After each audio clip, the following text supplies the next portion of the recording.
इस देश की सरकार बांग्लादेश के इलीगल इमिग्रेंट्स के खिलाफ तो थी ही, लेकिन अब लगता है कि भारत का सर्वोच्च न्यायालय यानी कि सुप्रीम कोर्ट भी यहां पर भारत सरकार के फेवर में आके खड़ा हो चुका है। और यहां पर रिसेंटली ही सुप्रीम कोर्ट की 5 जज कॉन्स्टिट्यूशनल बेंच ने डायरेक्ट तौर पर यह कहा है कि आसाम अकॉर्ड को जो यहां पर इंप्लीमेंट करने की बात चल रही है आसाम सरकार के द्वारा, जिसमें सेक्शन 6A को पूरी तरीके से इंप्लीमेंट किया जाएगा, जिसमें जो तारीख दी गई है 24 मार्च 1971, यानी कि 24 मार्च 1971 से पहले जो आसाम में हमें इमिग्रेंट्स देखने को मिलते हैं उन्हें नागरिकता दी जाएगी, और 24 मार्च 1971 के बाद जो गैर कानूनी तौर पर बांग्लादेश से भारत आए हैं, खासकर आसाम में आए हैं, उनकी नागरिकता यहां पर खत्म की जाएगी और उन्हें वापस यहां पर बांग्लादेश में डिपोर्ट किया जाएगा। लेकिन हमारे देश में सेक्युलरिज्म को बुरी तरीके से, नेगेटिव तरीके से भी प्रमोट करने वाले ऐसे लोग हैं जो इस आसाम अकॉर्ड के भी खिलाफ खड़े हैं,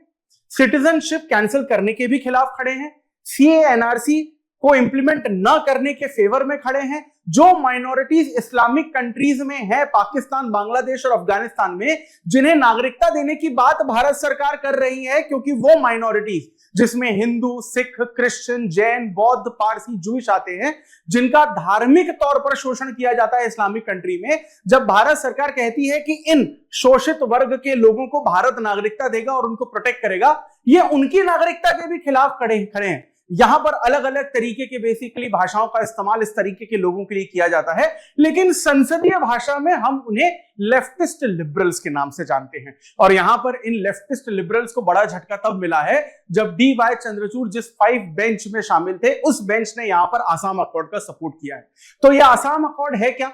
24 मार्च 1971 की तारीख क्या कहती है? यहां पर पंडित नेहरू से लेकर नरेंद्र मोदी की सरकार ने नागरिकता पर और इलीगल माइग्रेशन पर क्या क्या कहा है, और हाल ही में जो सुप्रीम कोर्ट वर्डिक्ट आया है आसाम अकॉर्ड के सपोर्ट में, वो सुप्रीम कोर्ट का वर्डिक्ट क्या है और किस तरीके से ये भारत की नागरिकता के कानून को आसान भाषा में आप सभी लोगों के सामने रखता है। इस बहुत ज्यादा कॉम्प्लिकेटेड और बहुत ज्यादा इंपॉर्टेंट करंट अफेयर्स के टॉपिक को आज के इस वीडियो में हम लोग डिटेल में और आसान भाषा में समझने की कोशिश करेंगे। Welcome to Chahal academy, this is Anubhav Deepani. तो देखिए, यहां पर हाल ही में सुप्रीम कोर्ट ने जो 5 जज बेंच थी उसने डायरेक्ट तौर पर यह कहा है कि आसाम अकॉर्ड का जो सेक्शन 6A है उसे यहां पर इंप्लीमेंट किया जाएगा, और अगर सेक्शन 6A इंप्लीमेंट किया जाता है तो वो संविधान के बिल्कुल भी खिलाफ नहीं जाता, ना ही नागरिकता के कानूनों को यहां पर खत्म करता है, ना ही किसी के यहां पर इक्वालिटी को किसी तरीके से हार्म करने की कोशिश करता है। अब यहां पर हम लोग डिटेल में बेसिक से ABCD से समझने की कोशिश करते हैं। यहां पर पिछले ही गुरुवार को यहां पर 4-1 की मेजॉरिटी से सुप्रीम कोर्ट ने यह कहा है कि जो आसाम अकॉर्ड की डेट है 24 मार्च 1971 की, जिसमें सेक्शन 6A में यह कहा गया है कि 24 मार्च 1971 से पहले जो बांग्लादेशी, जिसे हम पहले ईस्ट पाकिस्तान भी कहते थे, जो बांग्लादेशी इलीगली आसाम में आकर रह रहे हैं, भारत सरकार की आंखों में धूल झोंक रहे हैं, नागरिक है नहीं इस देश के, और नागरिकता वाले कोई काम भी नहीं करते, लेकिन खुद को नागरिक कह रहे हैं और हर तरीके के मौलिक अधिकारों की यहां पर मांग कर रहे हैं। 24 मार्च 1971 से पहले ऐसे जो लोग हैं उन्हें नागरिकता दे दी जाएगी, लेकिन 24 मार्च 1971 के बाद ऐसे लोग जो आए हैं उन्हें यहां पर नागरिकता नहीं दी जाएगी, देश से उन्हें निकाला जाएगा, यानी कि उन्हें बांग्लादेश में डिपोर्ट किया जाएगा। यह सुप्रीम कोर्ट ने कहा है भारत सरकार के समर्थन में। लेकिन यहां पर बहुत सारे ऐसे लोग हैं जिन्होंने सुप्रीम कोर्ट में भारत सरकार के इस फैसले के अगेंस्ट यहां पर PIL फाइल की आर्टिकल 300 के तहत पब्लिक इंटरेस्ट लिटिगेशन जनहित याचिका में, और वो PIL ये लिटिगेशन करने वाले लोग बुरी तरीके से हारे और भारत सरकार की यहां पर जीत हुई। अब ये तो एक बेसिक हो गया हमारा, लेकिन आप समझने की कोशिश करिए कि आसाम अकॉर्ड है क्या। देखिए, 1971 से पहले बहुत सारे इलीगल माइग्रेशंस हमें बांग्लादेश से, ईस्ट पाकिस्तान से, बंगाल और आसाम में देखने को मिले। 1971 में जब बांग्लादेश आजाद हुआ तो उसके बाद भी ये जो इलीगल माइग्रेशन है वो कंटिन्यू रहा। पहले तो ये सिर्फ हमारे वेस्ट बंगाल में होता था, लेकिन फिर धीरे धीरे ये आसाम में भी होने लग गया।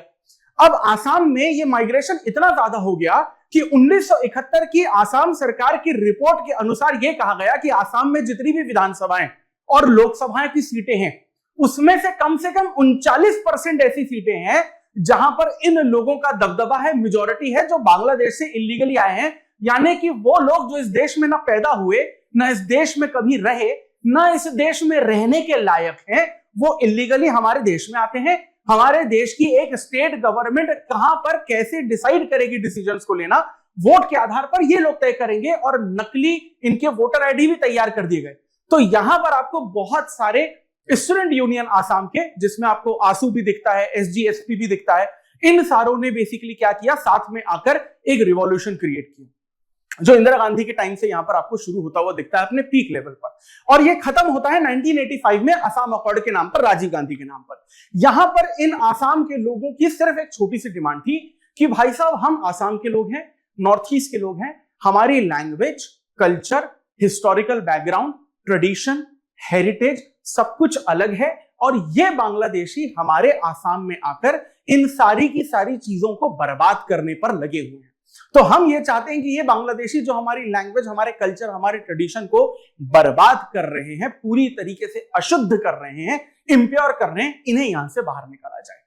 यहां पर राजीव गांधी की गवर्नमेंट ये कहती है कि ठीक है भाई, हम आपकी बात मान लेते हैं, हम इन लोगों को बाहर निकालेंगे, लेकिन एक तारीख तो डिसाइड करनी पड़ेगी ना कि कौन सी, किस तारीख पे जो व्यक्ति आया है उसके पहले उस बाहर निकालना है या उसके बाद बाहर निकालना है। राजीव गांधी की सरकार यहां पर 1985 के फेवर में थी, और यहां पर जो आसाम के लोग थे जो रिवॉल्यूशन लेके आ रहे थे, वो 1966 के फेवर में थे। तो यहां पर बेसिकली दोनों के बीच में बार्गेनिंग हुई, और एक एवरेज टाइम यहां पर 24 मार्च 1971 का निकाल दिया गया, स्पेशली उसी साल का जिस साल हमें बांग्लादेश यहां पर आजाद होता हुआ दिखता है। और यह बात तय की गई कि 24 मार्च 1971 से पहले जो बांग्लादेश से लोग आसाम में आए हैं उनको नागरिकता दे दी जाएगी, और उसके बाद जो लोग आए हैं उन्हें नागरिकता नहीं दी जाएगी, उन्हें बांग्लादेश यहां पर डिपोर्ट कर दिया जाएगा। ये जो कानून समझ में आ रहा है आपको 24 मार्च 1971 का, इसे ही हम आसाम अकॉर्ड का सेक्शन 6 क्लॉज ए के नाम से जानते हैं। हाल ही में एक रिपोर्ट आई थी, 2019 में कमेटी बनी थी, फरवरी 2020 में उसको लाया गया रिपोर्ट को सबके सामने, और यहां पर हेमंत बिस्वा शर्मा ने कहा कि भाई हम तो ये इंप्लीमेंट अब करने वाले हैं,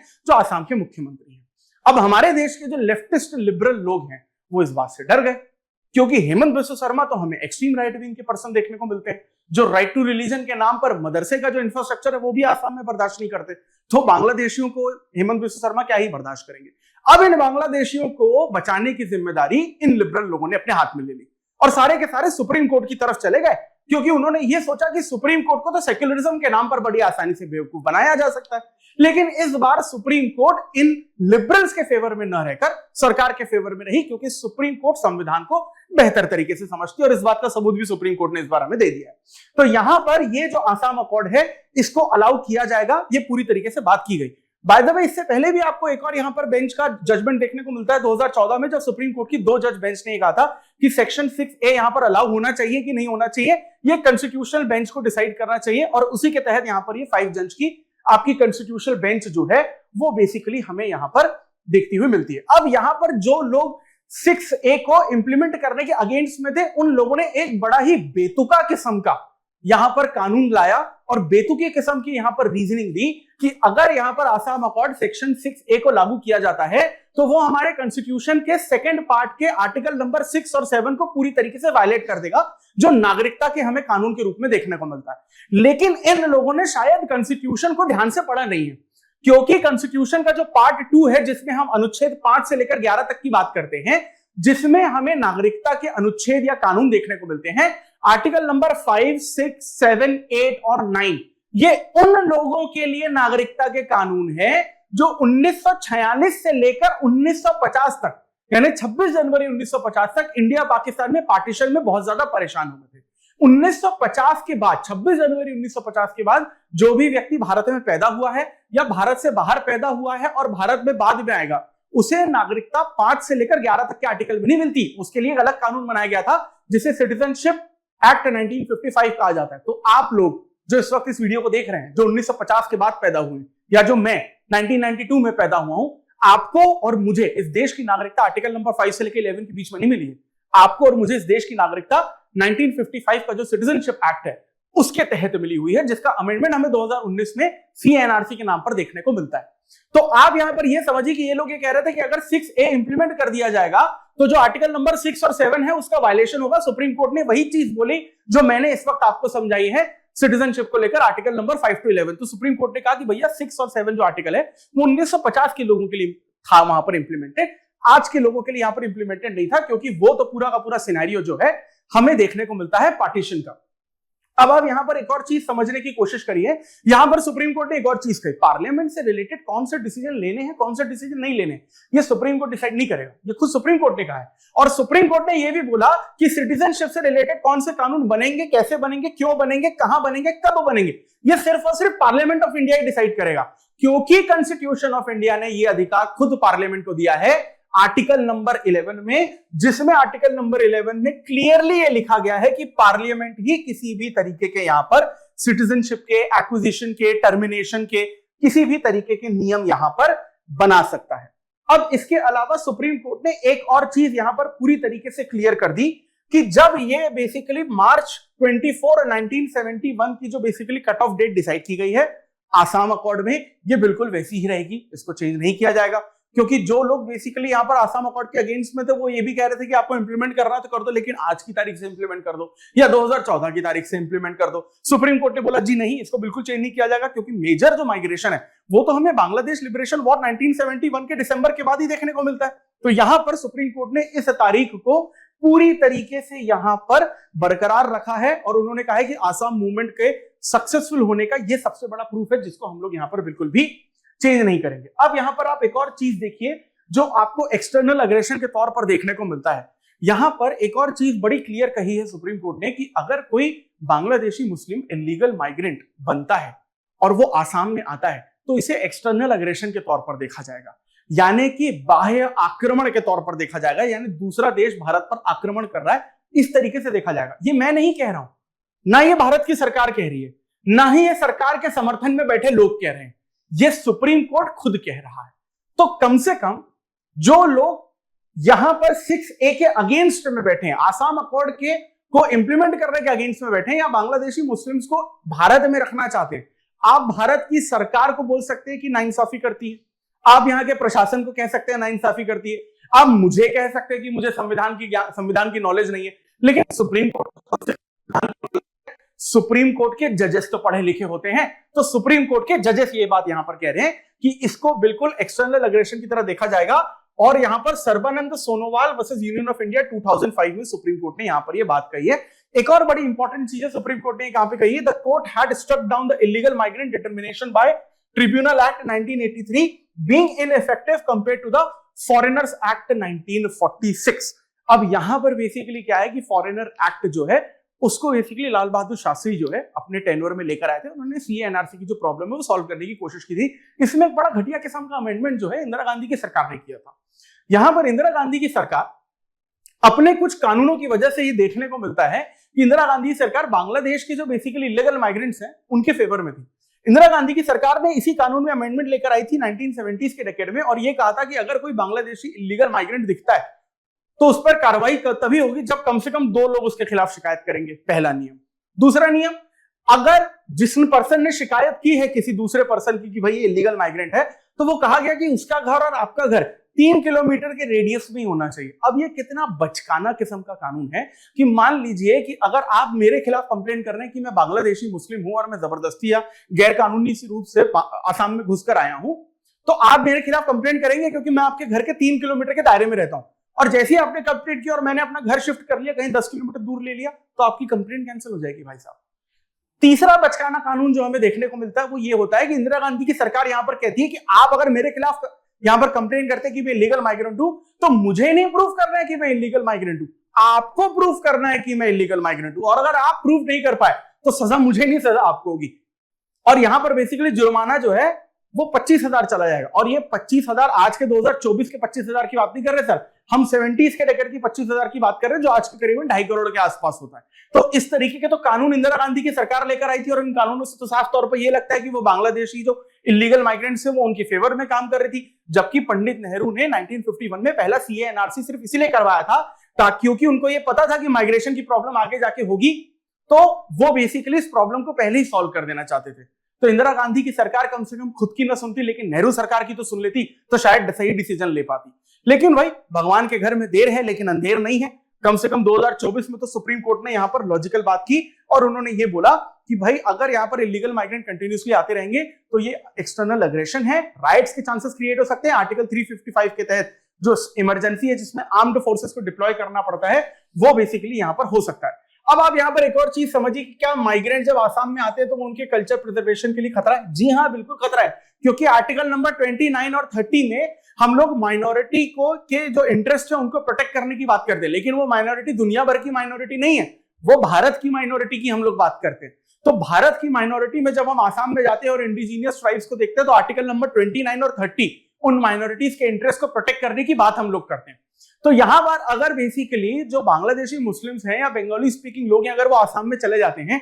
तो आसाम का जो कल्चर है, लैंग्वेज है, ट्रेडिशन है, हेरिटेज है, हिस्टोरिकल बैकग्राउंड है, पर्सपेक्टिव है, लिटरेचर है, ये सारी चीजें बर्बाद हो जाएंगी, ये सारी चीजें मिक्स हो जाएंगी और ये इनके आप हिस्टोरिकल बैकग्राउंड को और इंडिजीनियस एथनिसिटी को कभी बचा नहीं पाएंगे। तो ये एक तरीके से उनकी फंडामेंटल राइट्स का भी वायलेशन है। जो आसाम में रह रहे हैं, जो ओरिजिनली असमीज लोग हैं, बोडो स्पीकिंग लोग हैं, उनको प्रोटेक्ट करना भी जरूरी है। और अगर आप उनको प्रोटेक्ट करना चाहते हैं तो सुप्रीम कोर्ट ने कहा है कि आपको इन इलीगल माइग्रेंट्स को पूरी तरीके से बाहर निकालना पड़ेगा, क्योंकि उनके आर्टिकल नंबर 29 क्लॉज 1 का हमें पूरी तरीके से एक वायलेशन देखने को मिलता है। और at the end of the day यहां पर जो आसाम अकॉर्ड जो है उसमें जो सबसे बड़ा रोल रहा है वो ऑल आसाम स्टूडेंट यूनियन यानी आसू का रहा था, क्योंकि ये जो बेसिकली आसाम अकॉर्ड साइन हुआ था वो सेंट्रल गवर्नमेंट, आसाम गवर्नमेंट और आसू से हुआ था, और आसू के साथ और बहुत सारे आसाम गण संग्राम परिषद जैसे भी और यूनियन जुड़े थे और इस रिवॉल्यूशन को पूरा किया था। और यहां पर बेसिकली जो 24 मार्च 1971 की डेट है, इसको यहां पर बेसिकली क्या किया गया था, इंप्लीमेंट किया गया था। और जो इलीगल माइग्रेशन की प्रॉब्लम है, कहा गया था कि उसको पूरी तरीके से यहां पर हटाया जाएगा। लेकिन आपको यहां पर इसी से connected citizenship amendment act CAA 2019 के बारे में भी समझना है कि जो भी पर्सन जो बांग्लादेश, पाकिस्तान या अफगानिस्तान से आए हैं और वो मुस्लिम हैं, यानी अपनी अपनी कंट्री में मेजॉरिटी है क्योंकि वो तो इस्लामिक कंट्री है, तो वो जो इंडिया में आए हैं वो बेसिकली पूरी तरीके से यहां से बाहर जाएंगे। और ये जो आसाम अकॉर्ड है ये पूरे देश में लागू नहीं होगा, आसाम अकॉर्ड सिर्फ आसाम में लागू होगा। जो बेसिकली CAA NRC है वो पूरे देश में लागू होगा, पहली चीज। दूसरी चीज, CAA NRC में बेसिकली ये कहा गया है कि जो भी इस्लामिक कंट्रीज हैं, पाकिस्तान, बांग्लादेश और अफगानिस्तान, इसकी जो माइनॉरिटी कम्युनिटीज हैं, हिंदू, सिख, क्रिश्चियन, जैन, बौद्ध, पारसी, उनको बेसिकली यहां पर इंडिया की सिटीजनशिप दी जाएगी। और 2014 से पहले जो लोग आए थे उनको भी सिटीजनशिप यहां पर जल्द से जल्द दी जाएगी। 11 साल का जो बेसिकली टेन्योर रहता है सिटीजनशिप को अक्वायर करने का, उसको घटा के यहां पर बेसिकली क्या कर दिया जाएगा, 5 साल कर दिया जाएगा। इससे रिलेटेड हम लोगों ने चहल एकेडमी ने एक और वीडियो बनाया था, उसमें मैंने एक बड़ा इंटरेस्टिंग कमेंट पढ़ा। उसमें कहा था कि भाई सर आप सारी चीजें सही बता रहे हो, लेकिन उस पर्सन का क्या जो 24 मार्च 1971 से पहले आया है और वो बांग्लादेशी मुस्लिम है, लेकिन उसके पास प्रूफ करने के लिए डॉक्यूमेंट नहीं है, तो डॉक्यूमेंट कहां से लाएगा? सर इसका भी एक और आंसर है CAA NRC के एक्ट में। आपने दरअसल CAA NRC एक्ट पढ़ा नहीं है, आपने CAA NRC एक्ट के बारे में सिर्फ अपने जो लेफ्टिस्ट लिबरल यूट्यूबर्स हैं उनके मुंह से सुना है, इसलिए आपको गलतफहमी दी गई है।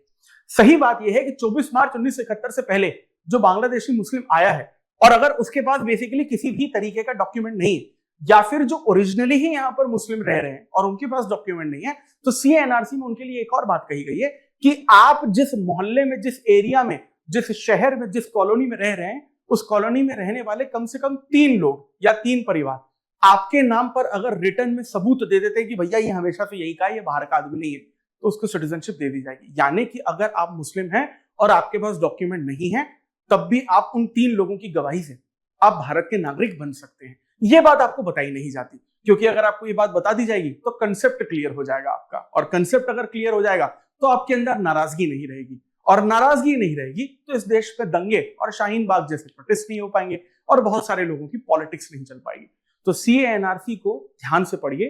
क्योंकि किसी भी पॉलिटिक्स का हिस्सा बनने की आपको जरूरत नहीं है।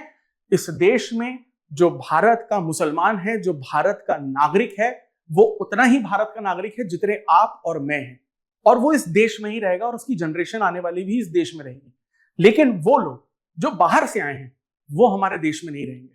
क्योंकि भारत एक देश है, एक धर्मशाला नहीं कि जिसका भी मन करे जब भी आए लंगर में बैठकर खाना खाए और वापस चले जाए। इस चीज को हमें यहां पर रोकना पड़ेगा, और यही पूरा का पूरा मैटर है आपका CAA NRC का। और इससे रिलेटेड यहां पर आपको एक क्वेश्चन भी देखने को मिलता है, analyse how the recent supreme court ruling on citizenship impacts on the ongoing debate about migration, national identity and the legal framework governing citizenship in India. What implications does this ruling have for the Assam Accord and Citizenship Amendment Act? यानी कि यहाँ पर basically जो citizenship amendment act आ रहा है उसके बारे में आपको बताना है। सुप्रीम कोर्ट ने जो रिसेंटली रूलिंग दी है उसके बारे में आपको यहाँ पर बात करनी है। और इसका जवाब आप जल्द से जल्द लिखिए और चहल एकेडमी की ऑफिशियल वेबसाइट पर ईमेल आईडी पर आप सेंड करिए और हम आपका यहां पर आंसर चेक कर आपकी आंसर राइटिंग को सुधारने की कोशिश करेंगे। और इसी तरीके के इंपॉर्टेंट टॉपिक्स को अगर आप डिटेल में और आसान भाषा में समझना चाहते हैं जो आपके यूपीएससी सिविल सर्विसेज एग्जामिनेशन की प्रिपरेशन को और आसान बनाएगी, for that please stay tune to Chahal academy. और अगर आप सीए एनआरसी से रिलेटेड जितने भी मिसकंसेप्शंस हैं उनको दूर करना चाहते हैं और सही तरीके से आप ज्ञान लेना चाहते हैं जिसमें किसी भी तरीके की पॉलिटिक्स इन्वॉल्व ना हो, सिर्फ कॉन्स्टिट्यूशन और सही और गलत के बीच का फर्क इन्वॉल्व हो, उसके लिए ज्यादा से ज्यादा इस वीडियो को लाइक करिए, शेयर करिए और इसी तरीके के कंटेंट को कंज्यूम करने के लिए subscribe to Chahal academy. This is Anubhav Deepani signing off. I will see you in the next video. Thank you very much.